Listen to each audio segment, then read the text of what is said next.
Good morning बच्चों। आज हम आपका हिस्ट्री का चैप्टर 13 स्टार्ट करने जा रहे हैं, जिसका टाइटल है महात्मा गांधी व राष्ट्रीय आंदोलन। बच्चों, महात्मा गांधी का नाम तो सबने सुना होगा। उन्होंने भारत को स्वतंत्रता दिलाने में किन किन आंदोलनों में भाग लिया, इसके बारे में हम पूरे चैप्टर में पढ़ेंगे। 1915 में महात्मा गांधी दक्षिणी अफ्रीका से लौटते हैं। पहले हम वर्ष वाइज जो है एक ब्रीफ समरी देख लेते हैं इस चैप्टर की, कि हम इसमें जो है क्या क्या करने जा रहे हैं। बच्चों, महात्मा गांधी 1893 ईस्वी में दक्षिण अफ्रीका गए थे और लगभग 2 दशक वहाँ रहने के बाद 1915 में महात्मा गांधी दक्षिण अफ्रीका से लौटते हैं। 1917 में उन्होंने चंपारण आंदोलन में भाग लिया। ठीक है। 1918 में खेड़ा में किसान आंदोलन तथा अहमदाबाद में मजदूर आंदोलन। 1919 में रॉलेट सत्याग्रह, रॉलेट कानून का उन्होंने विरोध किया, जिसके बाद जलियांवाला हत्याकांड जो है वो आपको पता होगा वो हुआ 1919 में जलियांवाला बाग हत्याकांड। 1921 में असहयोग आंदोलन और खिलाफत आंदोलन, इसमें गांधी जी ने बढ़ चढ़ कर भाग लिया। 1928 में बारदोली में किसान आंदोलन। 1929 में कांग्रेस लाहौर अधिवेशन में पूर्ण स्वराज्य को कांग्रेस का लक्ष्य घोषित किया जाता है। कांग्रेस जो है उसका मेन ऑब्जेक्टिव जो है ये डिक्लेयर कर दिया जाता है कि हम जो है पूर्ण स्वराज्य को प्राप्त करके रहेंगे। 1930 में सविनय अवज्ञा आंदोलन शुरू हुआ, दांडी यात्रा। 1931 में गांधी इरविन समझौता, दूसरा गोलमेज सम्मेलन। 1935 में गवर्नमेंट ऑफ इंडिया एक्ट में सीमित प्रतिनिधिक सरकार के गठन का आश्वासन। 1939 में कांग्रेस मंत्रिमंडलों का त्यागपत्र और 1942 में भारत छोड़ो आंदोलन। तो ये सारी सीरीज़ जो है हम इस चैप्टर में करने जा रहे हैं। इसको हम स्टार्टिंग से देख लेते हैं। मोहनदास करमचंद गांधी, जो कि महात्मा गांधी का पूरा नाम था, वो दक्षिण अफ्रीका में बच्चों 2 दशक तक रहे। ठीक है। 1893 ईस्वी में वो गए थे यहाँ से, भारत से, और कब वापस लौटे हैं? जनवरी 1915 में। जनवरी 1915 में वो भारत वापस आ गए। गांधी जी जितने भी सालों तक रहे, ये सारा उनका जो विदेश में रहे, इन वर्षों का अधिकतर हिस्सा जो है कहाँ गुजरा? अफ्रीका में ही उन्होंने गुजारा। वहाँ वो वकील के रूप में, वकालत की पढ़ाई करने के बाद वकील के रूप में गए थे, और वहाँ पर दक्षिण अफ्रीका में जितने भी भारतीय लोग थे उन सबके नेता के रूप में उभर गए थे। ठीक है। उस क्षेत्र के भारतीय संप्रदाय के नेता बन गए थे। दक्षिण अफ्रीका ने ही गांधी जी को महात्मा बनाया। गांधी जी ने वहाँ पर जो है जाकर सत्याग्रह को जो है वो बढ़ावा दिया। सत्याग्रह विरोध करने का एक तरीका है जिसमें जो है हिंसा को बिल्कुल त्याग दिया जाता है। हिंसा का कोई सहारा नहीं लिया जाता। अहिंसा के बल पर अपनी मांगों को पूरा करने के लिए सामने वाले को मजबूर किया जाता है। इस आंदोलन को सत्याग्रह के नाम से जाना जाता है, और गांधी जी जो है इसके प्रबल समर्थक थे। दक्षिण अफ्रीका में ही गांधी जी ने, आगे देखो, दक्षिण अफ्रीका में गांधी जी ने पहली बार सत्याग्रह के रूप में जानी गई अहिंसात्मक विरोध की अपनी विशिष्ट तकनीक का इस्तेमाल किया। सबसे पहले गांधी जी ने सत्याग्रह का कहाँ इस्तेमाल किया? दक्षिणी अफ्रीका में।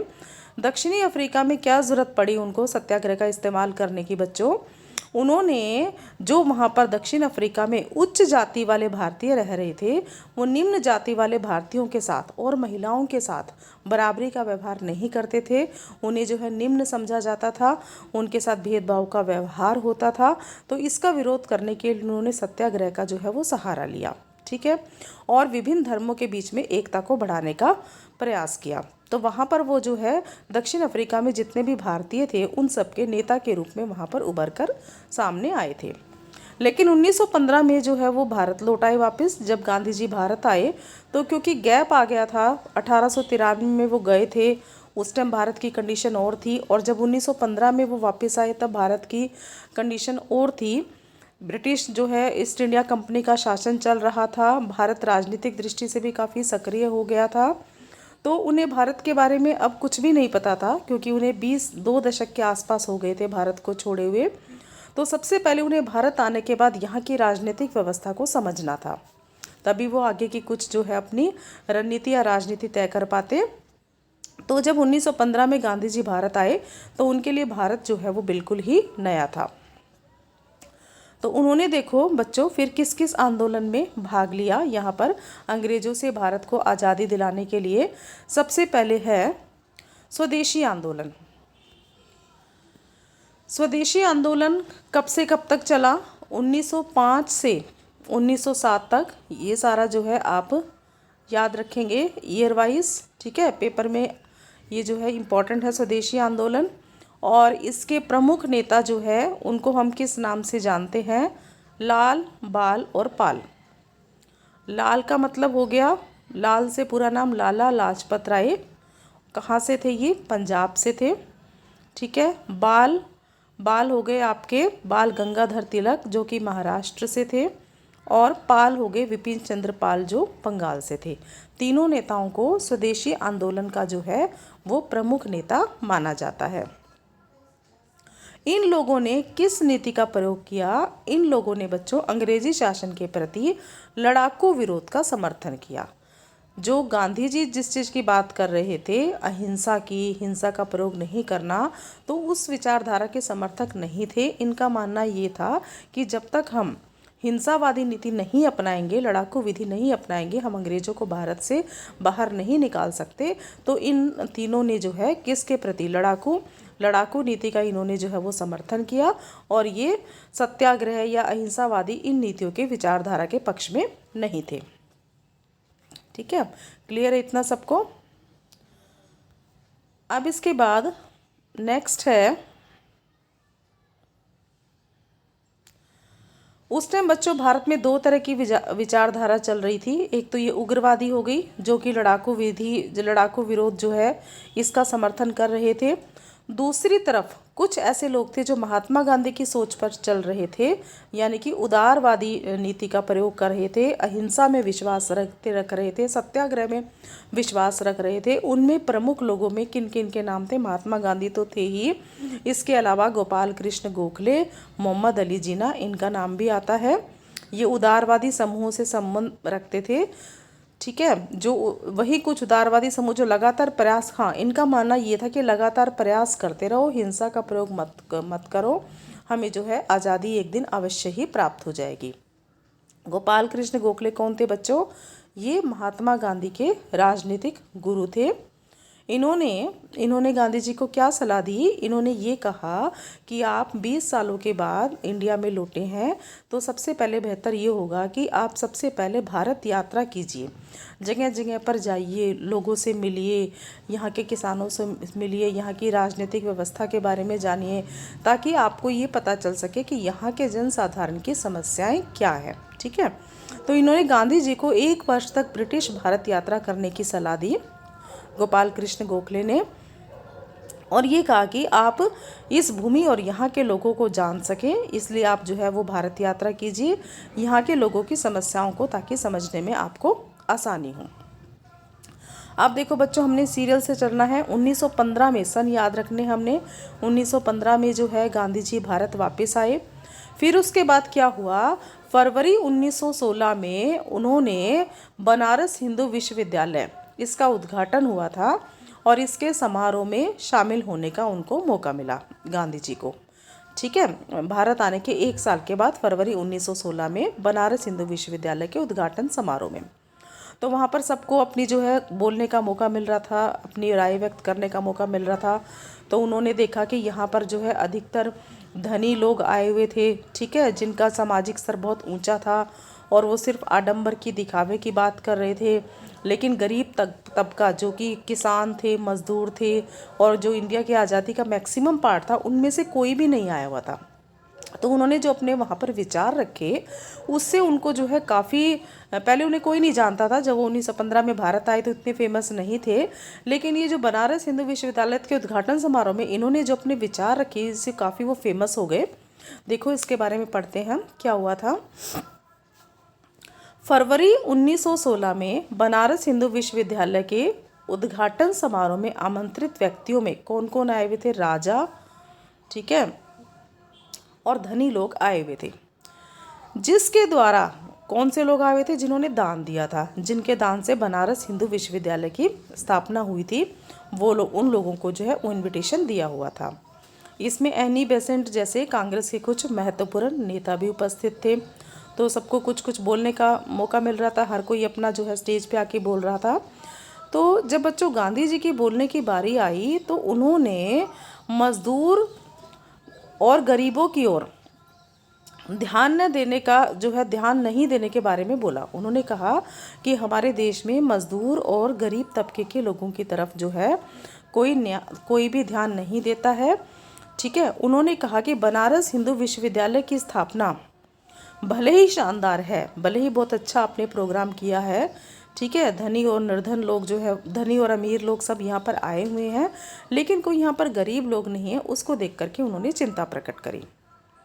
और उन्होंने ये कहा कि भारत के लिए जब तक मुक्ति जो है अंग्रेज़ों के राज से, हमें तब तक मुक्ति नहीं मिल सकती जब तक कि हम इन लोगों को साथ लेकर के नहीं चलेंगे, किसानों और मज़दूरों को आगे नहीं लेकर के आएंगे, तब तक जो है हम स्वतंत्र नहीं हो सकते। उन्होंने ये भी कहा कि हमारे लिए स्वशासन का तब तक कोई अभिप्राय नहीं है जब तक कि हम मज़दूरों और किसानों इनकी बात को न सुने। नेक्स्ट देखो, जब तक हम किसानों से उनके श्रम का लगभग संपूर्ण लाभ स्वयं तथा अन्य लोगों को ले लेने की अनुमति देते रहेंगे। क्या होता था कि किसान जो है उनके ऊपर मेहनत करते थे, ठीक है, लेकिन ज़मींदार लोग उनके ऊपर भारी भारी कर लगा देते थे। अंग्रेज़ों ने ही ज़मींदारों को नियुक्त कर रखा था ना, क्योंकि वो कर का कुछ हिस्सा तो अपने पास रख लेते थे और बाकी अंग्रेज़ों को दे देते थे। तो किसानों का तो शोषण हो रहा था ना, मेहनत वो करते थे लेकिन उनको उनकी उपज का पूरा जो है हिस्सा नहीं मिलता था, और साथ में बहुत सारे कर भी उनके ऊपर लगा दिए जाते थे। फिर जब वो कर नहीं चुका पाते थे तो उनको ज़मीन से बेदखल कर दिया जाता था।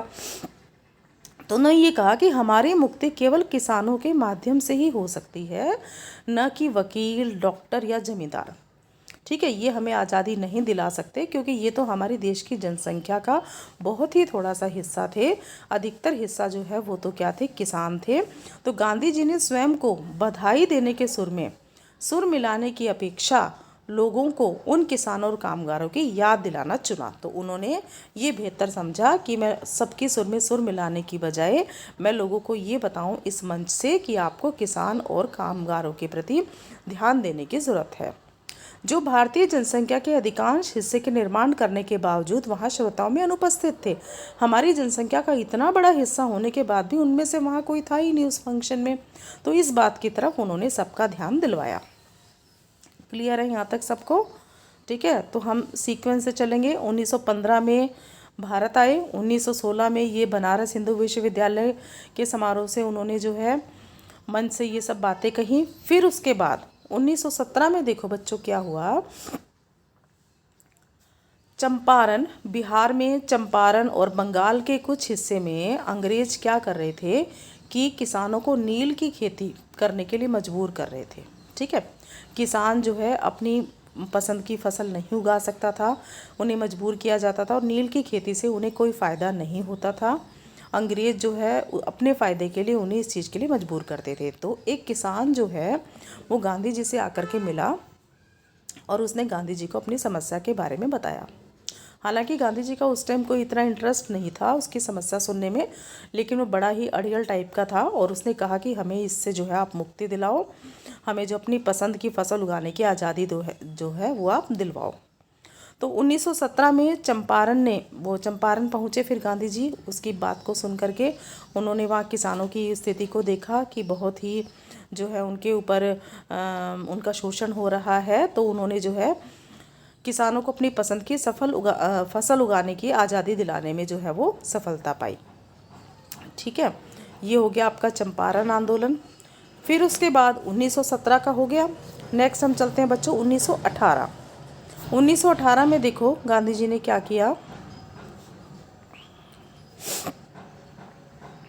1918 में गुजरात में क्या हुआ, गांधी जी गुजरात में 2 अभियानों में संलग्न रहे। 2 आंदोलन उन्होंने जो है 2 आंदोलनों में भाग लिया। पहला तो क्या था कि अहमदाबाद में कपड़े की बहुत सारी मिलें थी, उनमें जो लोग काम करते थे वो बेहतर स्थिति में नहीं थे। ठीक है, उन्हें वेतन जो है वो या तो बहुत लेट मिलता था या बहुत कम मिलता था, और समय से ज़्यादा उनसे काम करवाया जाता था, और मूलभूत सुविधाएं भी उनको नहीं दी जाती थी। तो उनकी स्थिति को सुधारने के लिए उन्होंने जो है वो आंदोलन चलाया।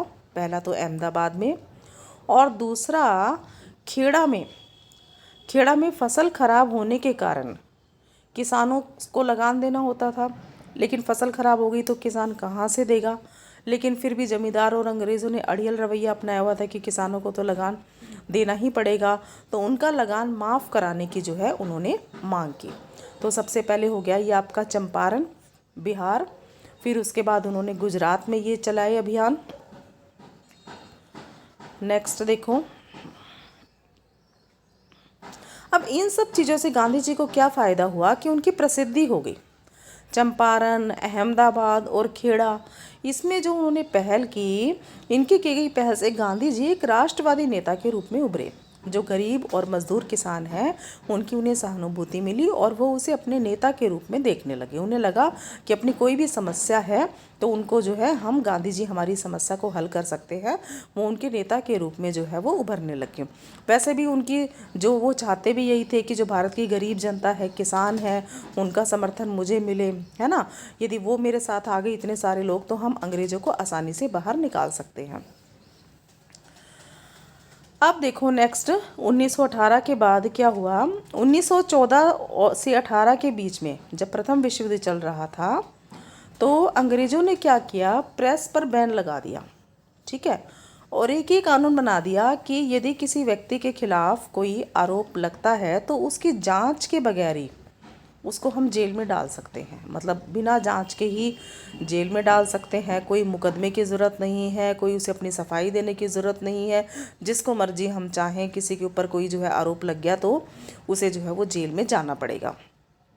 इसे जो है किसने किसने ये कानून लेकर आया, कौन अंग्रेज अधिकारी, वो था सर सिडनी रॉलेट। ठीक है, उसने ये कानून बनाया। उसकी अध्यक्षता में जो समिति गठित हुई उसने जो है इन कानूनों को बनाया, और इसे रॉलेट एक्ट का नाम दिया गया। अब हुआ क्या कि जो प्रथम विश्व युद्ध था, इसमें अंग्रेज़ों को जो है सैनिकों की ज़रूरत थी। उन्होंने भारतीयों से कहा कि तुम हमारे लिए लड़ाई में भाग लो। तो पंजाब के बहुत सारे लोग जो है वो सेना में भर्ती हो गए, या वो उन्होंने जो है अंग्रेज़ों के लिए लड़ाई लड़ी प्रथम विश्व युद्ध में। और उसके बदले में अब वो ये चाहेंगे ना, वो ये उम्मीद कर रहे थे कि हमें कुछ इनाम मिलेगा या कोई शाबाशी मिलेगी। लेकिन बदले में क्या दिया अंग्रेज़ों ने, रॉलेट एक्ट दे दिया। यही कानून कि किसी को जब मर्जी वो जेल में डाल सकते हैं। तो इसका विरोध होने लगा चारों तरफ। ठीक है, तो इसको हम करते हैं आगे। देखो, उत्तरी और पश्चिमी भारत में चारों तरफ बंद का समर्थन किया गया रॉलेट कानून के विरोध में। स्कूल और दुकानों के बंद होने के कारण जीवन ठहर सा गया। गांधी जी ने रॉलेट एक्ट के खिलाफ पूरे देश में अभियान चलाया। पंजाब में इसका विशेष रूप से विरोध हुआ।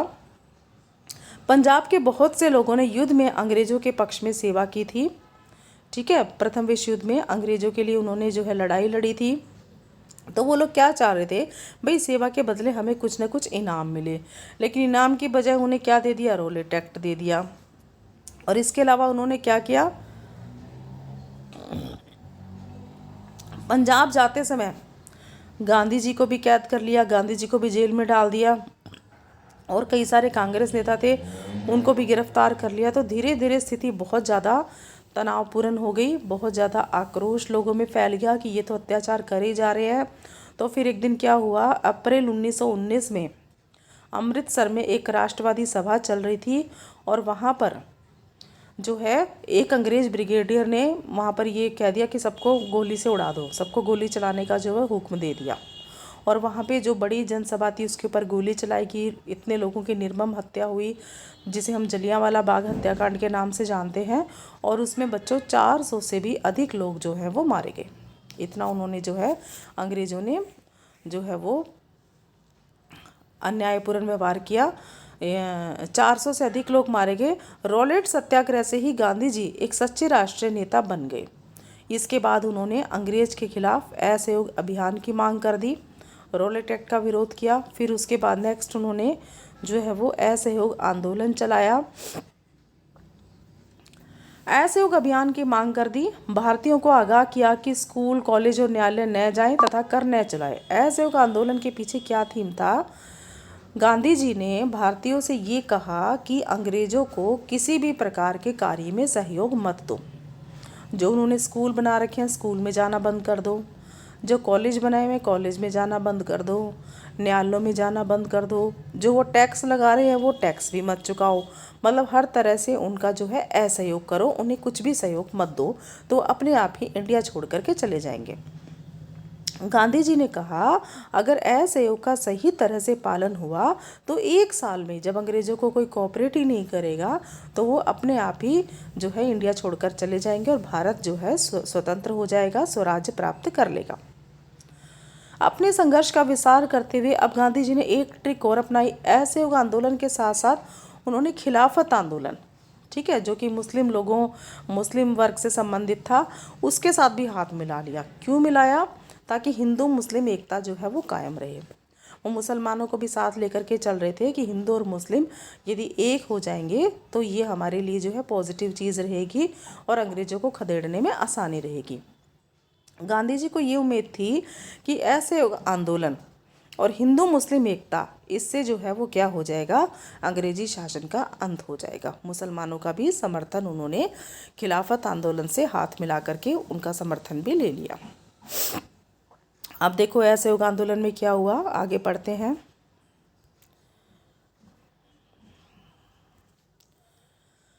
विद्यार्थियों ने स्कूल कॉलेजों में जाना बंद कर दिया, ठीक है।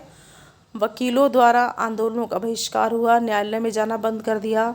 जितनी भी उनकी फैक्ट्री थी, मिलें थी, सब में जो है श्रमिकों ने हड़ताल कर दी, मजदूर लोगों ने हड़ताल कर दी, उनकी फैक्ट्रियों में काम होना जो है वो बंद हो गया। किसानों ने कर चुकाना बंद कर दिया, ठीक है। सब ने जो है हर तरीके से इसमें जो है गांधी जी का साथ दिया, सब गरीब किसानों ने, मजदूरों ने। और जो उस टाइम डाटा इकट्ठा हुए उससे देखो कितनी हड़तालें हुई। 1921 में जब असहयोग आंदोलन चला तो कुल 396 हड़तालें हुई, जिसमें 6 लाख मजदूर शामिल थे। अब देखो, जो उन्होंने स्टार्टिंग में बनारस हिंदू विश्वविद्यालय के उद्घाटन समारोह में उन्होंने क्या बात कही थी कि हमारी जनसंख्या का अधिकतर भाग मजदूर है, और उन्होंने मजदूरों को ही अपने साथ ले लिया और उनकी मेजॉरिटी ज़्यादा है मजदूरों की, किसानों की। तो देखो उनके साथ कितने लोग शामिल हो गए, गांधी जी के साथ 6 लाख मजदूर जो है वो शामिल हो गए इस विद्रोह में। उत्तरी आंध्र की पहाड़ियों में जनजातियों ने वन्य कानून मानने से मना कर दिया। जो पहाड़ियों में लोग रह रहे थे उन्होंने कहा कि हम जंगल का कानून जो है वो नहीं मानेंगे। अंग्रेज़ों ने जो भी कानून बनाए हैं सबका जो है बहिष्कार करना शुरू कर दिया, और साथ के साथ अवध के किसानों ने भी कर नहीं चुकाए। कुल मिलाकर पूरे भारत में जो है ये लहर सी जो है वो दौड़ गई कि अंग्रेज़ों ने जो भी चीज़ें बनाई हैं या जो भी कानून करे हैं उन सब का जो है वो विरोध करना है। इसके बाद कुमायूं के किसानों ने औपनिवेशिक अधिकारियों का सामान ढोने से मना कर दिया, ठीक है। कुमायूं, अवध हो गया, आंध्र प्रदेश हो गया, हर जगह जो है वो असहयोग आंदोलन ने जो है पूरी उग्र रूप धारण कर लिया था। और बच्चों 1857 का जो विद्रोह हुआ था उस टाइम अंग्रेज हिल गए थे, और अब असहयोग आंदोलन से अंग्रेजी शासन की नींव जो है वो पूरी तरह से हिल गई थी। महात्मा गांधी ने अंग्रेज़ों को ये दिखा दिया था कि इंडिया के लोगों में बहुत शक्ति है, ठीक है। और उन्होंने असहयोग आंदोलन ने अंग्रेजी शासन की नींव हिला करके रख दी थी। तो आज हम इतना ही करेंगे, बाकी जो है कल इसको कंटिन्यू करेंगे। बुक में यहाँ तक आप इसको जो है वो रीड कर लेना, ठीक है।